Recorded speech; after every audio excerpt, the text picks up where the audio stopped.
in the COVID-19 tragedy right now. And just one example last week was a woman in her 90s who was receiving her first needle in the vaccination, and she had her entire extended family on Zoom with her to observe, to witness, to be with her when she got that first vaccination. You talk about an emotional moment for everybody, and we draw upon moments like that to inspire us as we work those long days, as all those healthcare professionals do what they do so well, looking after the people with such tenderness and such compassion. We all draw upon those inspirational moments every time we get tired. We want to do the rest of Ontario's long-term care homes, building on the success in those 4 regions, in Toronto, in Simcoe, in Durham, and building on that success and have all those homes complete by, obviously, 15th of February, as the Premier has said. We think we can do it, even with the reductions in vaccines, but each day we will work through the numbers really carefully to ensure that if we cannot, we will tell you that. And if we cannot, it will only be because we don't have the vaccines. Going forward over this next 4 weeks, given the numbers that you know, our allocations will be almost completely allocated to second needles as the days come available and to those residents and essential caregivers in those long-term care facilities. We've already started outside of those regions, though, and a week and a half ago we started in long-term care facilities in isolated fly-in communities in Ontario. And we started with 3 small long-term care facilities, 47 out of 51 residents vaccinated, plus the essential caregivers. We started in Sioux Lookout with 2 long-term care homes and the medical staff in the medical facility there. And we will continue, because we vaccinated those that we want to carry out in those isolated communities, the vaccination, and they will be ready to go as of 1 February to continue that vaccination program in those 31 isolated communities in an operation that we are calling Operation Remote Immunity. So we take those little victories, we cherish them, we get inspired by them, and it just reconfirms our dedication to execute this mission for the people of Ontario. Thank you. For the phone line for questions. First question, please. From Ashley Legasic at News Talk 1010. Please go ahead. Hi there. Thank you all for taking my questions. Premier and General Hillier, with the news that Canada will not be receiving Pfizer vaccines at all next week, how angry and frustrated does this make you? Well, before I pass it to General Hillier, you know, it makes me very, very angry. And I want to make something clear. I'm not angry at the Prime Minister, Deputy Prime Minister. We've been working collaboratively. I'm just angry at the situation that other countries are getting at. And nothing is more important than getting these vaccines. And if I was in his shoes, I'm sure he is doing it, but I'd be on that phone call every single day. I'd be up that guy's yin-yang so far with a firecracker, he wouldn't know what hit him from Pfizer. I would not stop until we get these vaccines. Other countries, small countries, populations of 5 million, we're part of the G7. We're a major player in the world. So this isn't directed, I want to emphasize this again, it isn't directed per se at the PM or at the deputy, because I think the world of them, we're working collaboratively together. But man, we got to be on these guys like a blanket. I'd be outside that guy's house. Every time he moved, I'd be saying, where's our vaccines? Other people are getting them. The European Union's getting them. Why not Canada? That's my question to Pfizer. We need your support. We need it. There's a plant, a Pfizer plant, 6 hours in Kalamazoo, Michigan, with the Americans. My American friends, help us out. We need help once again, as we did with the PPE. You have a new president. No more excuses. We need your support, and we look forward to your support. And that's a direct message to President Biden. Help out your neighbor. You want us all to get along, you know, hunky-dory, kumbaya? Help us out. I'm asking you for help. Follow up? I'll pass it over to the General. Premier, thank you, Ashley. Thank you for the question. And I'm going to leave the pressure on Pfizer and other places to the Premier. I've got a mission, and I've got to provide the leadership now to that incredible team that's rolling out the vaccination program. And I can't be angry and I can't be frustrated because we have to be efficient. And yes, we'd love to have more vaccines. And yes, we have the capacity to take a lot more. So we would be delighted if they were dropped into our laps. But I would put it this way. The sky is not falling. We are still running out a vaccination program. We are getting at that most critical of priorities. The #1 priority as articulated to us by the Premier and the Government of Ontario, those in most vulnerable circumstances. We are doing that as rapidly as we possibly can, and the only needle is not going into the arms of those residents and essential caregivers in those establishments are the ones going in as second doses, because we don't want to miss that opportunity to complete the immunity program. So we are still running the vaccination program. We are being more cautious in making sure that we can see the second dose. We have it in our sight, given the interruption in supplies. We remain somewhat hesitant about what will occur after 15 February, honestly, but we will watch and see what the supply brings to us, and we're going to be ready to handle it. The more they bring, the more we will be able to get into the arms of the people of Ontario, and we'll be able to get into their arms very, very quickly. So we're concentrated on our mission, and we continue to roll out the vaccination program, slightly slower speed because of the lack of vaccines. Follow up? Thank you. And Premier, again, the Prime Minister today called out Ontario for our long-term care situation. What do you have to say about these remarks? Did I hear you? Did I hear that correctly? The Prime Minister called out us on the long-term care? Yes. Well, again, you know, it's easy to point fingers, and I'm not pointing fingers on the lack of vaccines. This is about being Team Canada. That's what this is all about. We're doing everything we can to make sure that we have all long-term care residents and workers get vaccinated.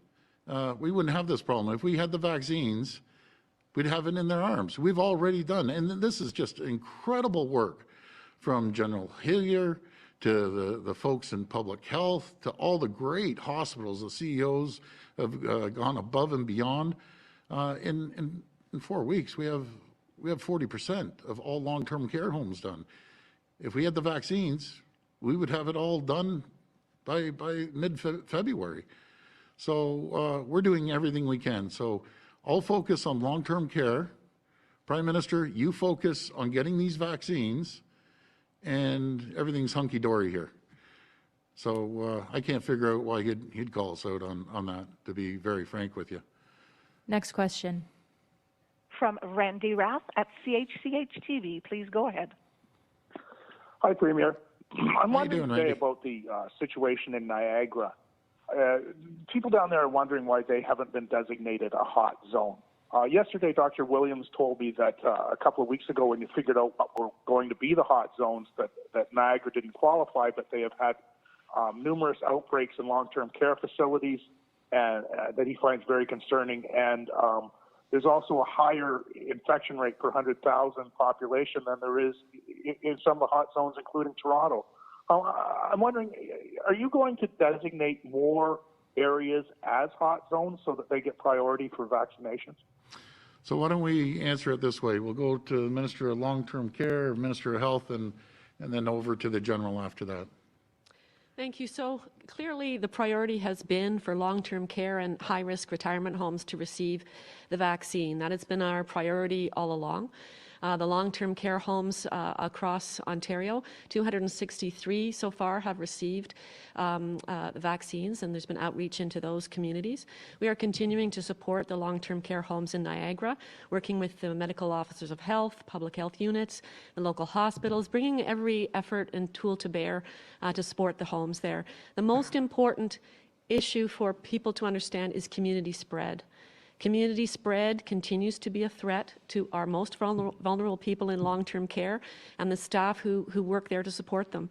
So I just want to thank everyone who's continuing to meet this challenge that we are confronted with by COVID-19 every single day.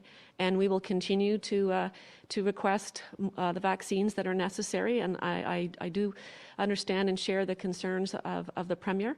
And I would certainly ask the federal government and whoever is available to provide a speedier process for us to receive those vaccines. It would be greatly appreciated. Well, General Hillier will be able to speak more specifically to the plan, but the plan, when it was first drawn up, started with the original 4 hotspot areas, Toronto, Peel, Windsor-Essex, and York. And we needed to start there because we had some significant increase in community transmission, which then moved into long-term care homes.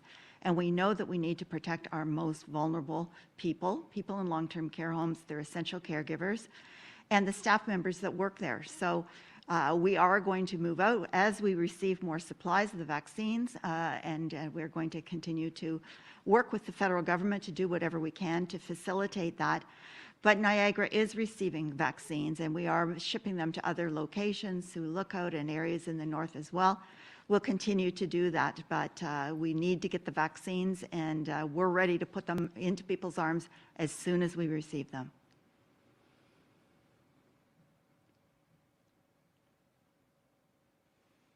Minister, thank you. And Niagara is getting vaccines, as the minister said, and we'll get more vaccines. And the question is simply when. Every single day, we are re-looking the allocations to see what we can do to support those areas that are at most risk. We are looking at reallocation, the opportunity to mitigate the time between needles with Pfizer should give us a little bit more flexibility, but the challenge remains the number of vaccines that we have. And we had planned on 15,000 for next week, which was an incredibly low number compared to what we had been expecting. And now having 0 will impact us even more. We will work each day to get vaccines to those places that need them most. What numbers I cannot guarantee, but we will work to do that. Follow-up? Yeah, okay.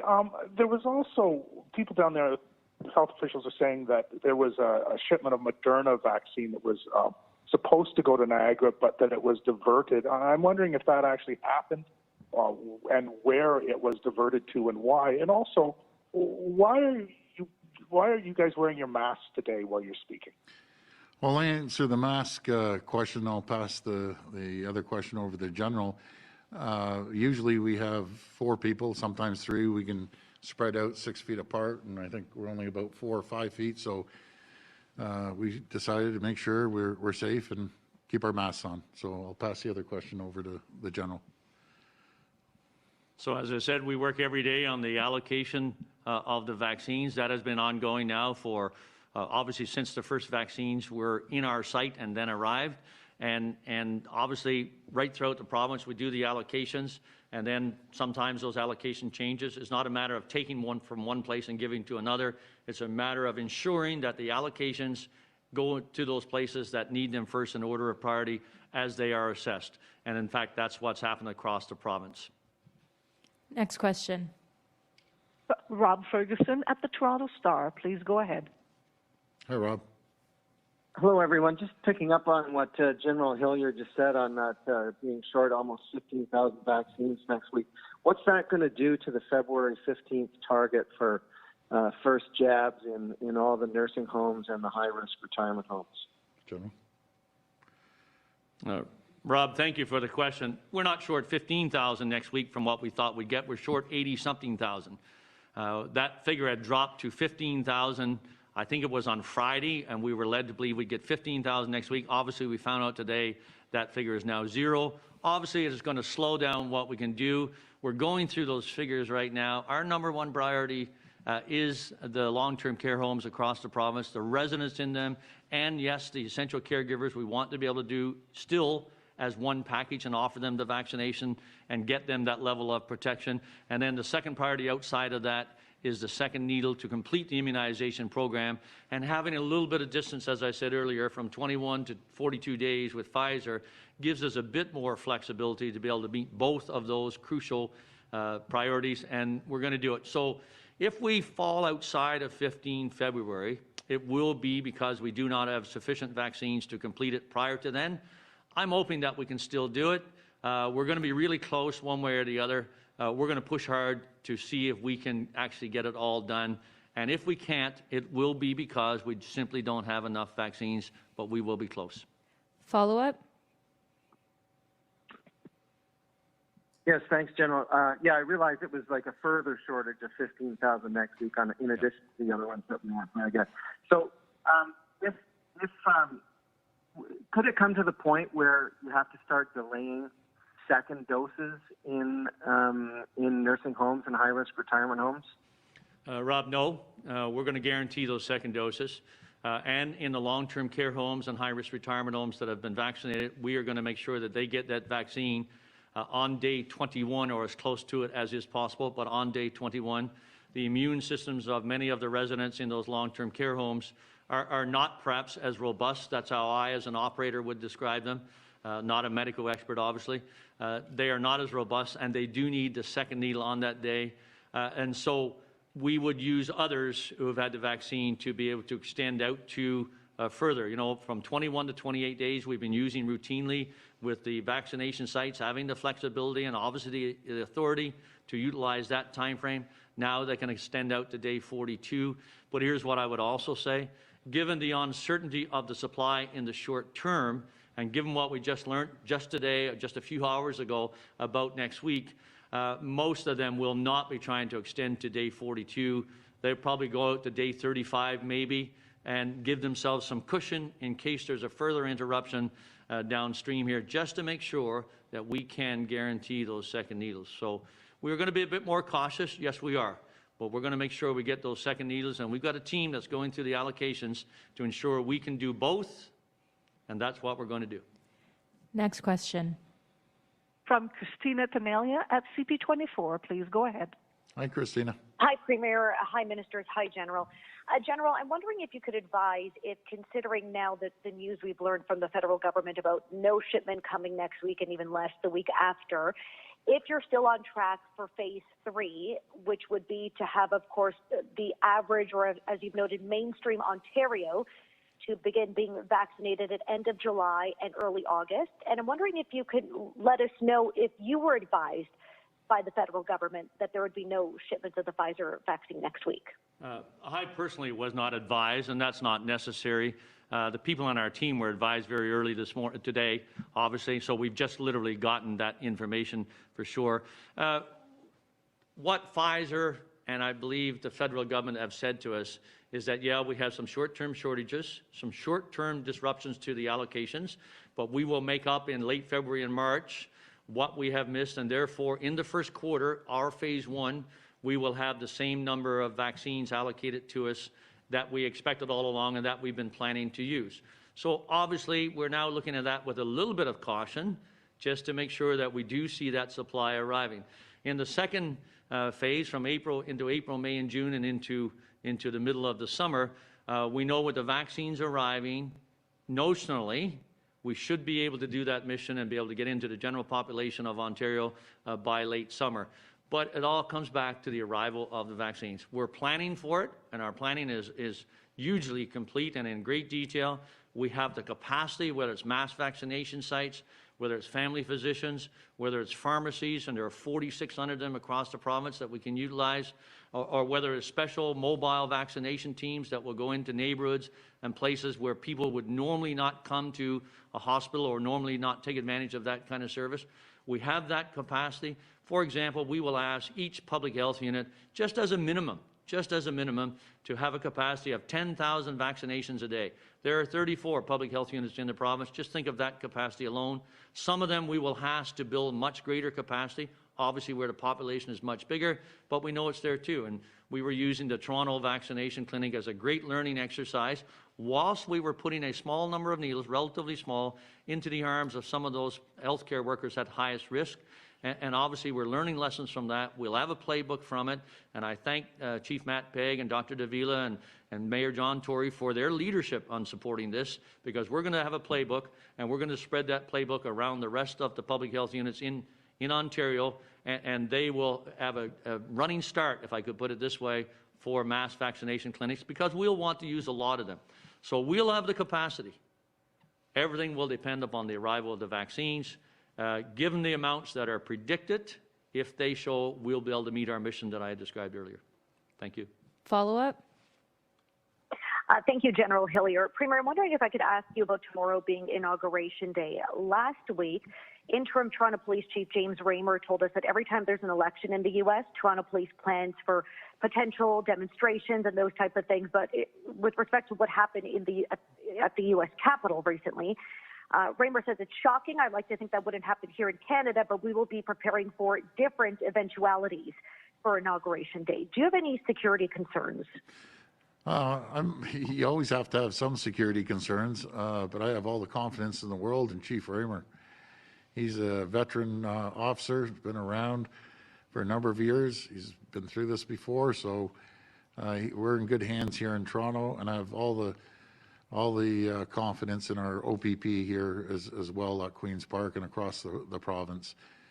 And so we're very fortunate, but you know, I can't help but ask the president.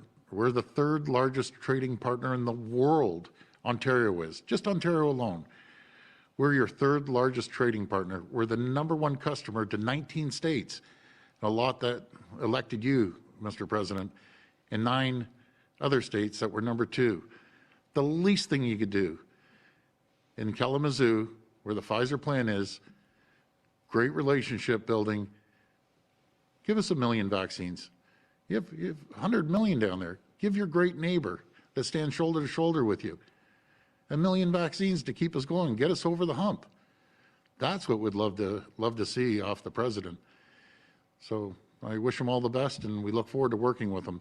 We're the third largest trading partner to the United States, Ontario. Help us out.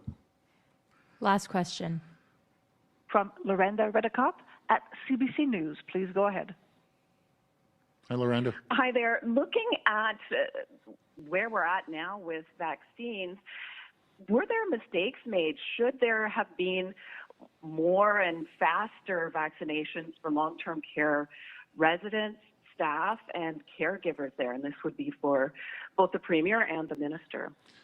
Well, you know, Lorenda, if you look at what the Ministry of Health has done, General Hillier, long-term care, you look at all the hospitals and public health units, how we've pulled together in 4 weeks, it's spectacular.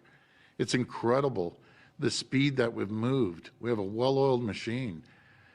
We set a date of January 21st. They're already complete. And I can't ask for anything more than what the General has done. I'll pass it over to the General. Thank you. And look, can I just say, you cannot imagine the level of frustration in our team, in this Team Ontario, about not being able to get Pfizer vaccine from the points of receipt, from the points of reception into those long-term care homes. And that's what we wanted to do. So for the first weeks, we were in a situation where we were asking all the essential caregivers, either a percentage from the home that we're working or during their off time, and the staff and the healthcare workers that work in those homes to actually come to the vaccination sites in the hospital to receive their vaccines. We did get thousands of them to come, but we didn't get the numbers that we really, really wanted. And so it was only when we got Moderna and got used to how to move it, and then we got the protocols for moving Pfizer, that it allowed us to focus on the #1 priority as directed by the Government of Ontario and the Premier and the Cabinet and Government, which is those in most vulnerable circumstances. And inside of that, we knew it was those long-term care homes. That's, 10 or 12 days ago now. I can't remember exactly, but let's say 12 days ago. And that's when we got at it with a precision and a focus and an energy that we could not get before because we couldn't move the vaccines into the homes. Now we can. We're using both Moderna and Pfizer in those long-term care homes. We go to a home, we either augment the staff inside of the home who potentially could vaccinate all the residents and the rest of the staff themselves. We make it faster with augmentation and help vaccinate them more quickly. The homes have been wonderful at doing the work to prepare the administrative records and the detailed information and the consent forms.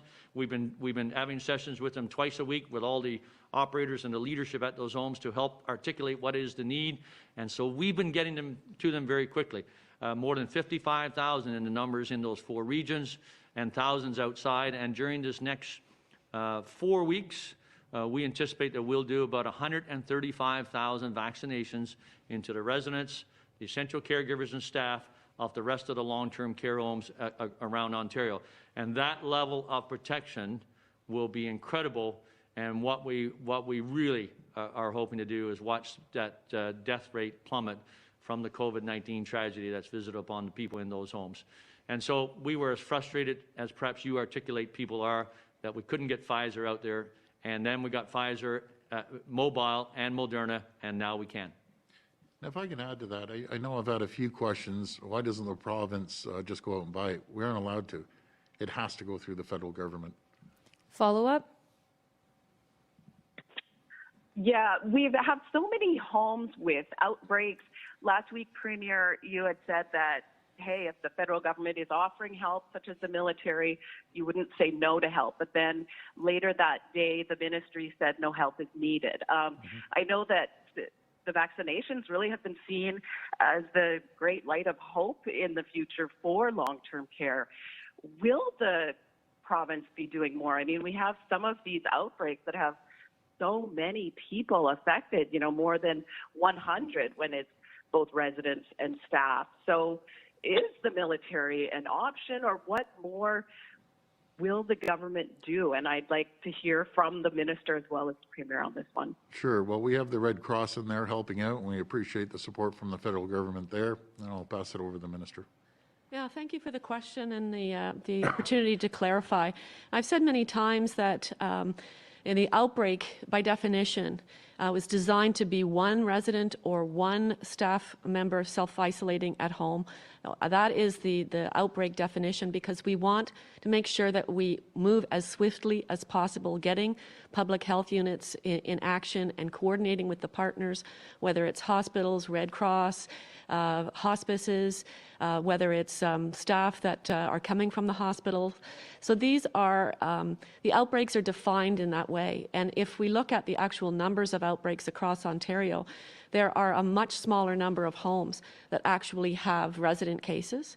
And then from there, a much smaller number of homes that actually have a serious outbreak. And that's where the energy is going to make sure we shore up these homes. I'm in constant contact with the medical officers of health, and I'm in constant contact with the hospital leadership. We have regular calls. We know what is accurate on the ground. And I'll just say, how disgusting it is to see the opposition, the NDP, Andrea Horwath, using misinformation to create anxiety and fear amongst staff in long-term care homes, and also for the residents and families. They have enough worry. We are working and focused on solutions, and we must make sure that information is accurate. It's a responsibility of all of us here to do that. And we hold the safety and well-being of our residents and staff in long-term care as the priority. We vaccinated over 83,000 people in 263 homes. And we've moved with lightning speed on this. And I'm very disgusted to see the misinformation that's been going out. Thank you. Thanks, everyone. Thank you, everyone.